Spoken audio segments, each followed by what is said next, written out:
Soundings presents an unabridged recording of Murder at the Mill, written by T.A. Belshaw and read by Gemma Lawrence. The moral right of the author has been asserted. This performance is owned by Soundings.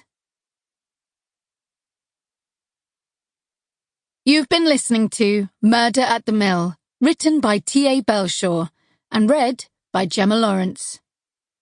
This has been a Soundings Audiobooks presentation. If you have enjoyed this production, please call us on 01164 971 233 or visit our website www.thereadinghouse.co.uk.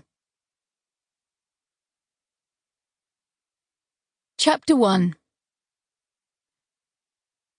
The shard of winter sun burst through the mass of black cloud, like an archangel's lance. The heavy snow that had fallen overnight enveloped the thick layer that already covered the town, making the roads and verges indistinguishable from the pavements.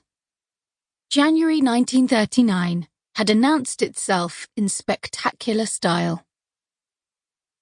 Amy Rowlings shielded her eyes as she trudged through the thick white blanket, stepping into footprints made by earlier travellers in an attempt to keep the snow out of her ankle-high winter boots. Another day spent at her machine at Handsley's garments factory, wearing cold, soggy woolen socks, was something she could well do without. Locals called the factory the mill because it produced cotton fabric back in the 1800s. Nowadays, the workforce spent their days manufacturing women's clothing, anything from underwear to winter coats. Ahead, Mildred, a fellow machinist, tripped on a hidden curbstone and fell headlong into a drift that had covered the short privet hedge that lined the pavement.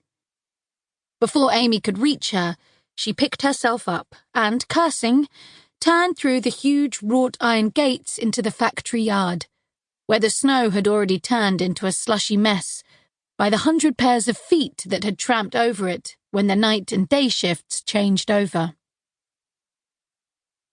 As Amy approached the gates, a car pulled up on the opposite side of the road, and a late-20s man, wearing a grey Macintosh and a black fedora, opened the rear door and slid out in one movement.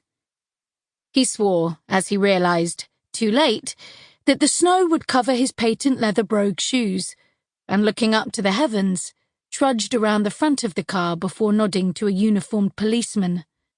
Standing at the ornate, snow-tipped iron gates that guarded the forecourt of Wainwright. Sample complete. Ready to continue?